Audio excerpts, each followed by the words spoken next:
Dan maunya Siti Fatimah datang ke Jawa ini atas perintah Malik Ibrahim.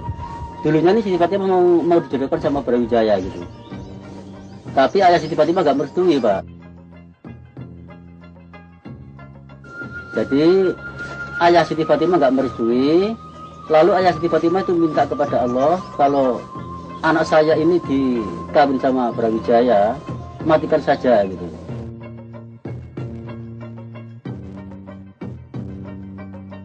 Itu permintaan ayah Siti Fatimah. Lalu nggak lama lagi daerah sini kena wabah itu, yang dinamakan pagebluk itu, Pak. Pagi sakit, sore meninggal, sore sakit, pagi meninggal. Termasuk Siti Fatimah ini wafat ini. Dan Siti Fatimah wafat, lalu perjuangan Islam itu, perjuangan Siti Fatimah itu diteruskan sama Malik Ibrahim itu ke Gresik, itu pindah ke desa Gapura Gresik itu.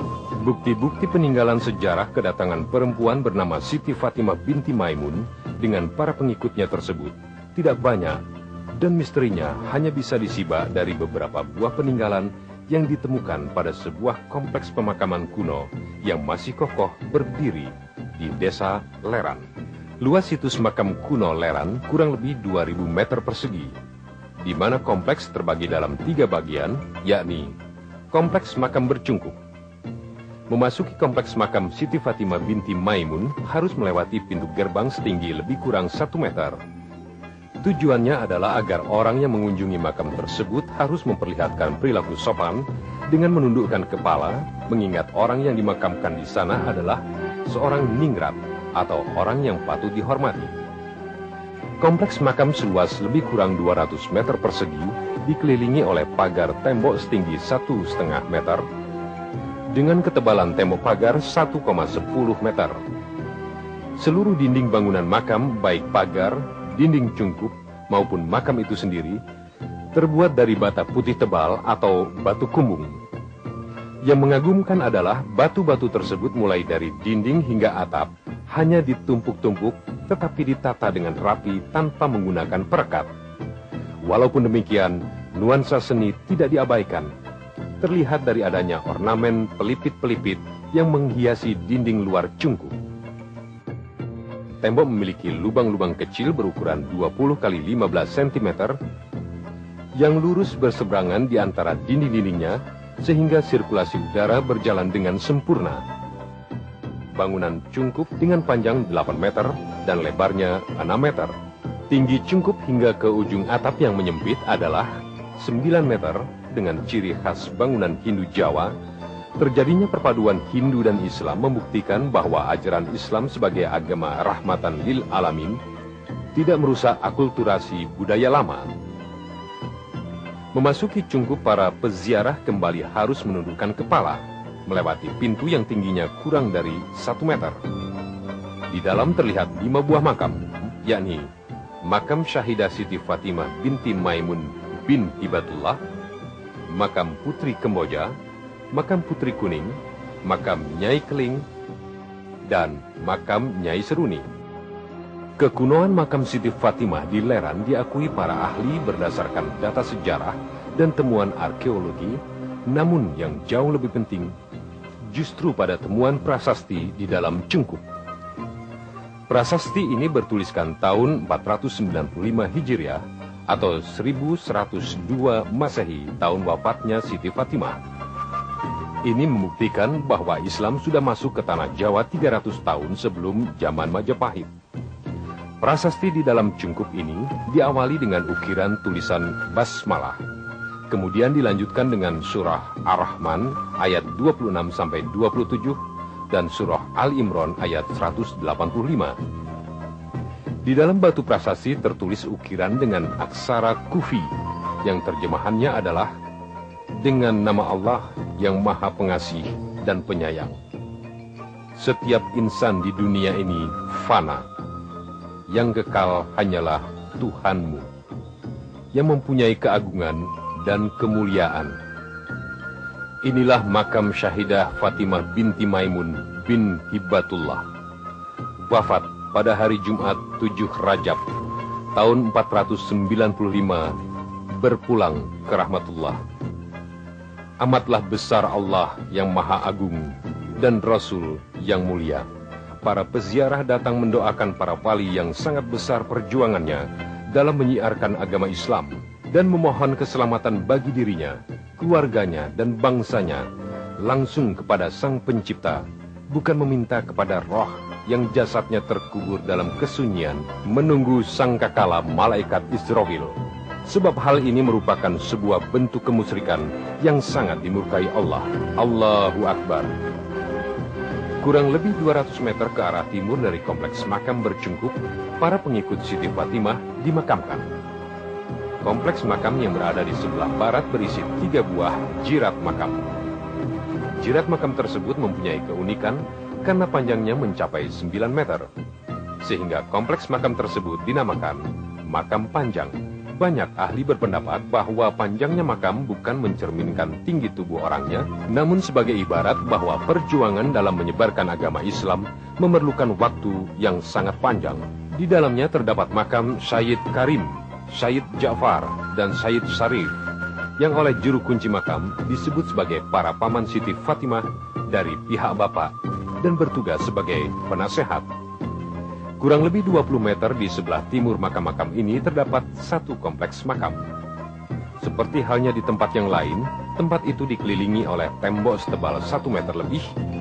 Pintu gerbangnya dibuat normal, artinya pengunjung atau peziarah tidak diwajibkan menundukkan kepala. Karena kedudukan jenazah yang dikuburkan di makam tersebut hanya orang biasa. Di sini dimakamkan Sayyid Jalal dan Sayyid Jamal yang dikatakan sebagai paman Siti Fatimah dari pihak ibu dan bertugas sebagai panglima. Kedatangan para peziarah selalu mewarnai makam-makam para wali. Mereka datang secara berombongan dan terkadang sendiri-sendiri. Di bawah rerimbunan pepohonan tua dengan nuansa kesunyian, atmosfer yang tercipta di makam-makam tua para wali merupakan tempat yang dianggap tepat untuk bertawasul kepada Sang Pencipta.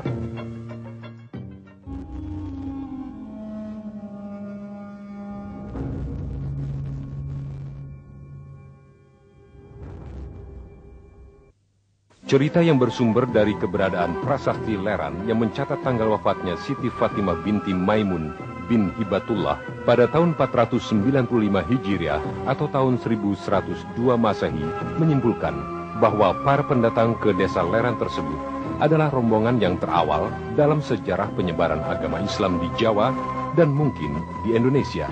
Banyak peninggalan-peninggalan sebagai bukti sejarah yang berkaitan dengan situs Leran, antara lain kompleks makam Siti Fatimah binti Maimun beserta para pengikutnya, tempat mandinya Siti Fatimah binti Maimun di desa Pesucinan, sumur kuno air tawar yang berada di tengah tambak yang berair asin dan masih dimanfaatkan oleh penduduk saat kemarau. Juga bekas-bekas dermaga pelabuhan Gresik pertama, serta pecahan piring-piring dan guci keramik yang tersebar di tambak-tambak. Sayangnya berbagai peninggalan sejarah tersebut tidak terawat. Peninggalan yang paling nyata adalah terbentuknya jiwa berdasarkan iman dalam Islam yang tertanam di hati penduduknya. Terbukti dengan tersebarnya masjid di setiap pedusunan di desa Leran saat ini. Sejarah telah membuktikan bahwa perjalanan panjang dalam memperjuangkan dakwah Islam tidak menjelma begitu saja. Pelita kecil desa Leran yang dinyalakan oleh Sahidah Siti Fatimah binti Maimun binti Hibatullah pada abad ke-12, nyalanya tetap dijaga oleh pengikutnya selama 300 tahun sebelum sinarnya ditemukan oleh Syekh Maulana Malik Ibrahim pada abad ke-15.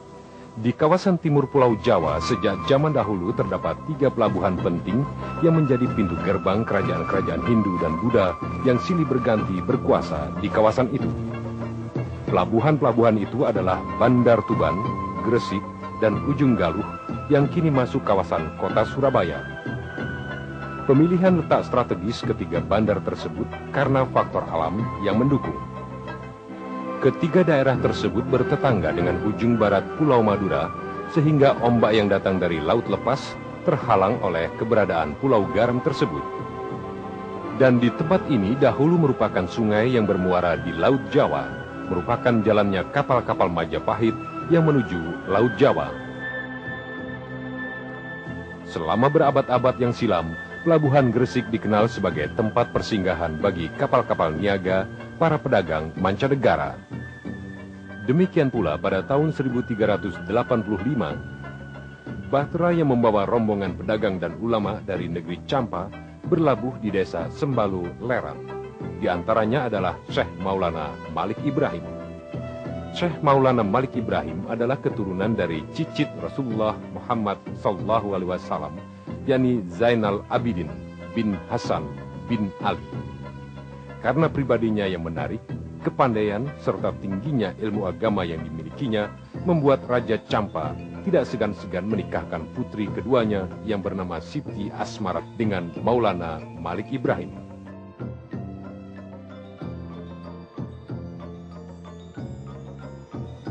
Sebagai pedagang, beliau berniaga ke tanah Jawa, mendarat di pantai Gresik, dan karena mendengar bahwa di desa Leran terdapat komunitas kecil umat Islam, maka beliau memutuskan untuk menetap di desa Leran. Di desa Leran, Syekh Maulana Malik Ibrahim memulai kegiatan dakwahnya di hadapan penduduk yang masih menganut paham animisme, dinamisme, dan penduduk yang beragama Hindu. Komunitas kecil umat Islam di desa Leran sudah ada sejak abad ke-12. Dan 300 tahun kemudian barulah sejarah mencatat kedatangan Syekh Maulana Malik Ibrahim di desa Leran. Di desa inilah tonggak sejarah perjalanan penyebaran agama Islam di tanah Jawa ditanamkan. Sebagai seorang ulama, Syekh Maulana Malik Ibrahim melakukan dakwah di daerah Leran dan sekitarnya. Dakwah yang dilakukan oleh beliau tidak sekedar ucapan di bibir, tetapi juga dalam bentuk praktek kehidupan sehari-hari. Di antaranya, memberikan contoh kejujuran dalam menggunakan timbangan dan gantang, memberikan pinjaman kepada penduduk yang membutuhkannya tanpa dikenakan bunga, juga membantu orang yang tidak bisa membayar hutang dengan cara meningkatkan taraf mata pencaharian orang tersebut. Masjid Pesucinan. 9 tahun semenjak kedatangannya di desa Leran, Maulana Malik Ibrahim merasa sudah cukup waktunya untuk mendirikan sebuah masjid. Lalu beliau mendirikan sebuah masjid di depan sebuah telaga dengan maksud menggunakan telaga tersebut sebagai tempat berwudu atau bersuci. Dan di balik pendirian sebuah masjid di hadapan telaga tersebut tersirat suatu dakwah bahwa Islam sangat menjunjung tinggi kebersihan lahir dan batin. Daerah tempat berdirinya masjid tersebut dinamakan Pesucinan atau tempat bersuci. Penduduk setempat menyebutnya dengan Masjid Cinan. Masjid Maulana Malik Ibrahim ini sudah mengalami beberapa kali pemugaran ditengarai sebagai masjid tertua di tanah Jawa. Salah satu ornamen yang masih ada adalah mahkota yang terbuat dari perunggu di puncak atap. Untuk memanggil jemaah melaksanakan sholat 5 waktu, di teras masjid diletakkan beduk. Beduk ini sebagai pengganti beduk peninggalan Maulana Malik Ibrahim yang sudah sangat rapuh dimakan usia. Sayangnya tidak terawat. Di sebelah utara masjid masih dalam teras terdapat kolam kuno peninggalan Maulana Malik Ibrahim yang masih digunakan sampai sekarang. Kolam ini berisi air tawar, sementara sumur-sumur di sekitarnya berair asin. Setelah merasa cukup menebar dakwah di desa Leran, Maulana Malik Ibrahim melebarkan sayap dakwahnya ke desa Romo. Romo berjarak kurang lebih 5 km dari pusat kota Gresik. Di sana beliau berusaha membangun masjid yang kedua setelah Masjid Cinan. Tempat berwudu juga disiapkan, yaitu membuat sumur Joko, karena yang menggali adalah pemuda. Di tempat masjid tersebut sekarang berdiri sebuah masjid bernama Masjid Al-Abror. Di dalam kota Gresik, tepatnya di kampung Kemutaran, juga ada peninggalan Maulana Malik Ibrahim berupa surau